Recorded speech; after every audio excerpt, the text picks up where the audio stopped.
Welcome to Tahreem Khan classes. कल के session में हमने सीखा था कि प्रेशर क्या है, प्रेशर कैसे हम आइडेंटिफाई करते हैं कि ये चीज प्रेशर है और ये चीज प्रेशर नहीं है, और अलग अलग हमने शेप्स के उसमें कंपेयर किया था। जैसे इस क्वेश्चन को आपने करके देख लिया होगा, इसका एरिया ज्यादा है, इसका एरिया कम है, इसका एरिया और कम है।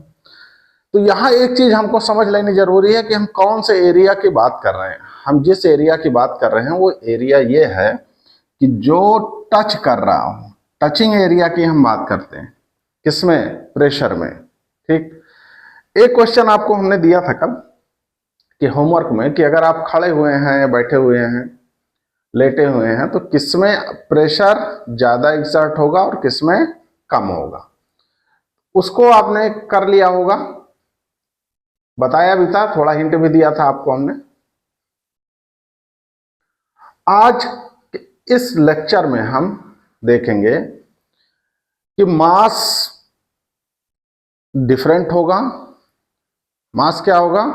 डिफरेंट। और एरिया सेम है।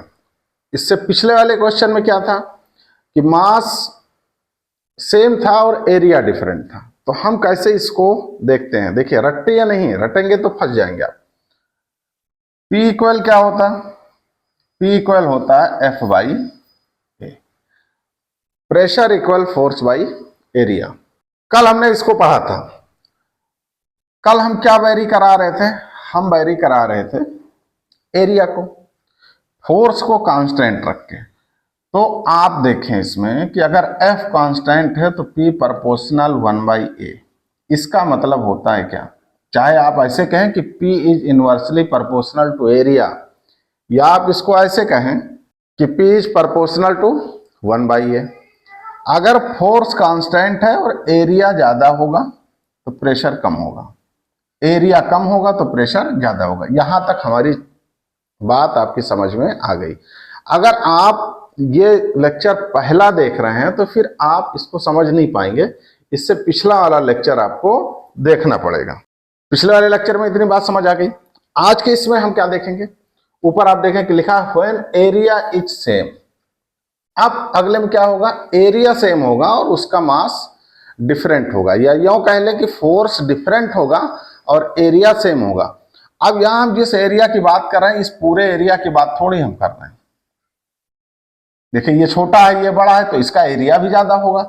लेकिन हम बात किस एरिया की करेंगे? हम बात उस एरिया की करेंगे जो टच कर रहा है। आपको कल ही हमने बता दिया था कि सॉलिड में हम उस एरिया की बात करते हैं कि जो एरिया कांटेक्ट में है। ठीक। तो मान लीजिए इसका एरिया 10 है और इसका भी एरिया 10 है और इसका भी एरिया 10 है।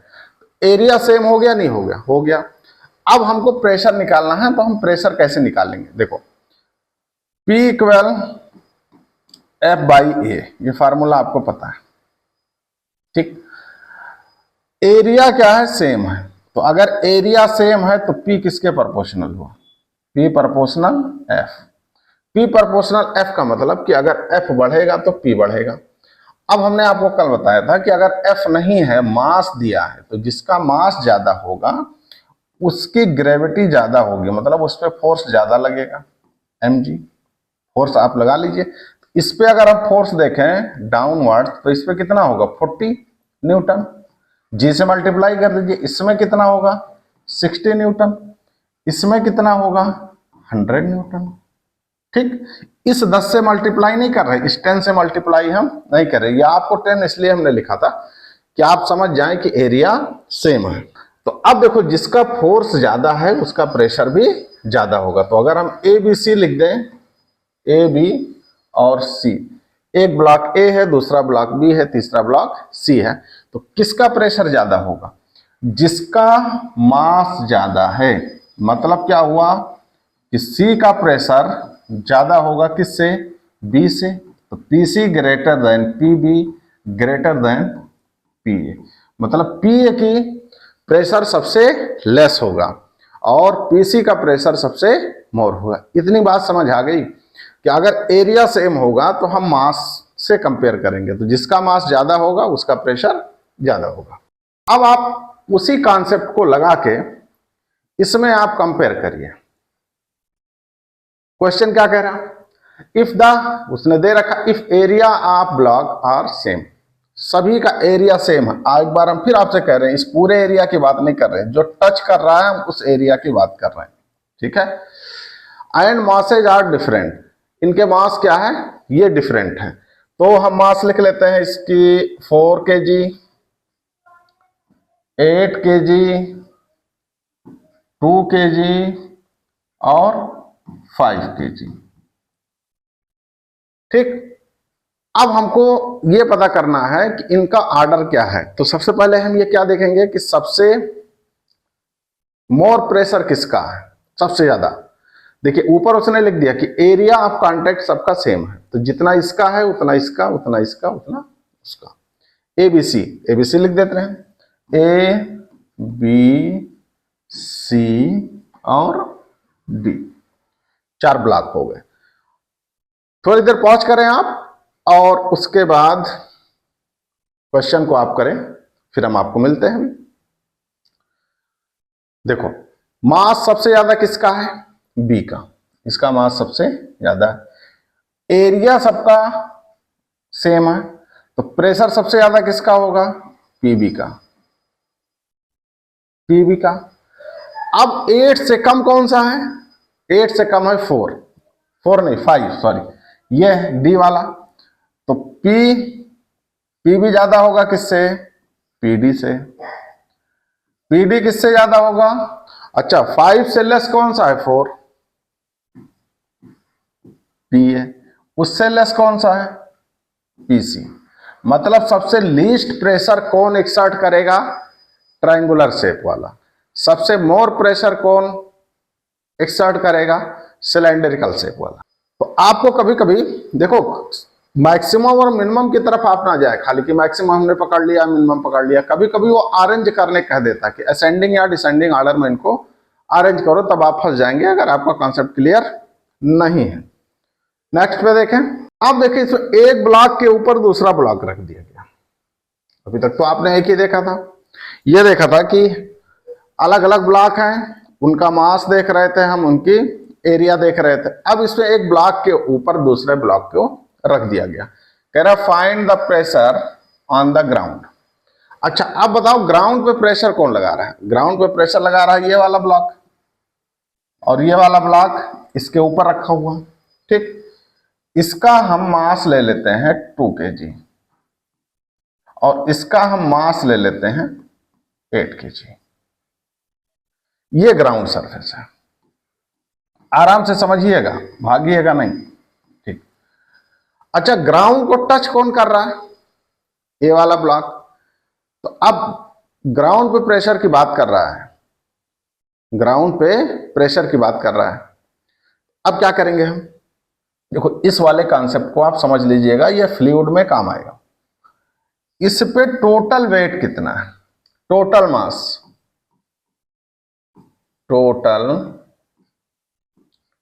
मास m कितना है, 8। तो ये भी 8 वाला भी लगाएगा और 2 वाला भी इस पे लगाएगा, मतलब 2 वाला डायरेक्ट इस पे नहीं लगा रहा, 2 के बी वाला ए पे लगा रहा और ये वाला इस पे लगा रहा। तो टोटल मास कितना है 10 kg। कहां से आया, 8 ये और 2 ये 10 kg। तो टोटल फोर्स ऑन ग्राउंड कितना आपको बताया था, mg होता है, m कितना 10, g कितना 10, कितना आ गया 100 न्यूटन, कितना आ गया 100 न्यूटन फोर्स आ गया, ठीक है। अब हमको एरिया नहीं पता, एरिया हमको नहीं पता, एरिया मान लेते हैं हम ए, या एरिया हम मान ले इसका 2 मीटर स्क्वायर है, 2 मीटर स्क्वायर है। तो प्रेशर P निकाल ले, P इक्वल आ गया F बाई ए। F कितना 100 न्यूटन और एरिया कितना 2, ये आपका आ गया 50 पास्कल, 50 पास्कल। अब आप कह रहे होंगे इसमें कौन सी खास बात है, कुछ खास बात नहीं। अगर इसके ऊपर वो एक ब्लॉक और रख दे, इसका रख दे 3 kg, आप क्या करेंगे, जहां पे प्रेशर निकालना है उस पे उसके ऊपर आप देखेंगे कितना मास लटका हुआ है, कितना मास रखा हुआ।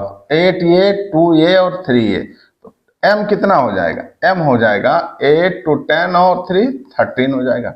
अब अगर बॉटम का एरिया दिया हुआ है, बॉटम का एरिया दिया हुआ है, तो हम क्या करेंगे, हम प्रेशर निकाल लेंगे, बहुत इजी है। सेकेंड थिंग जो इसमें हमको आपको बताना है, अगर मान लो इस पे पूछे कि बी वाला ब्लॉक ए वाले ब्लॉक पे कितना प्रेशर लगा रहा है, और इसका एरिया उसने दे रखा है 4 मीटर स्क्वायर और इसका एरिया उसने दे रखा है 3 मीटर स्क्वायर, वेट इसका दिया है 2 kg और इसका दे रखा है उसने 8 kg। अब प्रेशर हम कहां पे फाइंड आउट कर रहे हैं, हम प्रेशर यहां पे इस पे फाइंड आउट कर रहे हैं। अब हमको नीचे वाले ब्लॉक से कोई मतलब नहीं है, जहां आप प्रेशर फाइंड आउट कर रहे हैं उसके ऊपर देखेंगे कितने ब्लॉक हैं, कितने मास रखे हुए हैं, उन सबको हम क्या करेंगे, ऐड कर देंगे। इस पे कितना मास है, इस पे आप देखें, इस पे इस सरफेस पे कौन फोर्स लगा रहा है, ये ब्लैक वाला, तो ब्लैक का मास कितना 2 kg, तो F इक्वल हो गया mg, फोर्स हम निकाल लेंगे, फोर्स कितना होगा 2, g कितना हुआ 10, कितना आ गया 20 न्यूटन। अब प्रेशर होता है, प्रेशर इक्वल होता है force by area, force equal है 20। अब देखो एरिया में 2 दिया हुआ है, एरिया में कौन दिया है 2, एक दिया 4 मीटर स्क्वायर, एक दिया 3 मीटर स्क्वायर। अब हम किस एरिया को रखेंगे, जिसका हमने मास लिया है उसी का एरिया ऑफ कांटेक्ट हम रखेंगे यहां, तो यहां हमने रख दिया 3, यह आपका आ गया 6.66 पास्कल। इसको आप समझे रहिएगा कि जिस मास की वजह से हम प्रेशर निकाल रहे हैं, जहां पे हम निकाल रहे हैं वो जो टच कर रहा है उसका हम एरिया ऑफ कांटेक्ट लेंगे। क्लियर? इस तरह के क्वेश्चन एग्जामिनर पूछ के आपको गुमराह बहुत करता है, आपको परेशान बहुत करता है, उसमें कोई लॉजिक कॉन्सेप्ट होता नहीं है। दरअसल हम ऊपर ऊपर से पढ़ के भाग लेते हैं और कहते हैं हमको आ गया, और आता नहीं है। आ जाओ इस पे, कह रहा 3 find the pressure on A B C D, A B C D. अब ए कौन सा है, ए देखो ये सरफेस है, बी वाला ये सरफेस है, मतलब इसका वाला बी, यह आपका है सी और यह आपका है डी। अगर हम सबके मास लिख दें, यह है 2 kg और यह है आपका 1 kg, यह है आपका 5 kg और यह आपका है 10 kg, 10 kg। अब सबके सरफेस एरिया नहीं दिए हुए हैं, तो सरफेस एरिया भी आप मान लें सबके, ठीक है, सबके सरफेस एरिया आप मान लें और मान के आप कर लेंगे। इसमें जो आपको हम बताना चाह रहे हैं वो ये बताना चाह रहे हैं, देखो इस ब्लॉक्स, ये M1, ये M2, ये M3, ये M4, अगर हम ए पे निकालेंगे, ए मतलब इस साइड पे, तो फोर्स पहले हम आपको क्या बताए कि जहां पे निकालने कह रहा है वहां से आप ऊपर देखें कितना मास है, तो पी ए निकालेंगे, कितना मास है M1 plus M2 plus M3 plus M4, इनको हमको फोर्स बनाना है जी। इसका एरिया ऑफ कांटेक्ट x है, इसका एरिया ऑफ कांटेक्ट y है, इसका z है, इसका k है। समझ आई बात? तो अब देखो किसका एरिया, ए ये निकालना प्रेशर है ना, तो इसका एरिया ऑफ कांटेक्ट हम लिखेंगे, वो लिखेंगे हम x। इसी तरह हम पीबी निकालें, पीबी जब निकालेंगे तो पीबी का मतलब ये ब्लैक वाला, यहां पे आपको प्रेशर निकालना है, यहां पे। तो अब इसके ऊपर देखें कितने मास है M2, M3, M4, M2 M3 और M4 into g divided by area. Area of contact कौन लेंगे, ये लेंगे, तो वो उसको हमने कितना माना, y। ठीक इसी तरह से जब इस पे निकालेंगे तो आएगा M3 और M4 का, इस पे निकालेंगे तो सिर्फ M4 आएगा। तो ये थे सॉलिड स्टेट, सॉलिड ब्लॉक एक ब्लॉक दूसरे ब्लॉक पे कितना प्रेशर एक्सर्ट करता था, उसका ये लेक्चर था। अगले लेक्चर में हम फ्लूइड की बात करेंगे, और अगर इनमें से कुछ छूट गया होगा तो वो भी उसी लेक्चर में कवर करेंगे। आप इसको कई बार रिवाइज करें, इसको लेके नोट्स बना लें, बार बार रिवाइज करें, तभी आपको कॉन्सेप्ट क्लियर होगा। Thank you for joining us.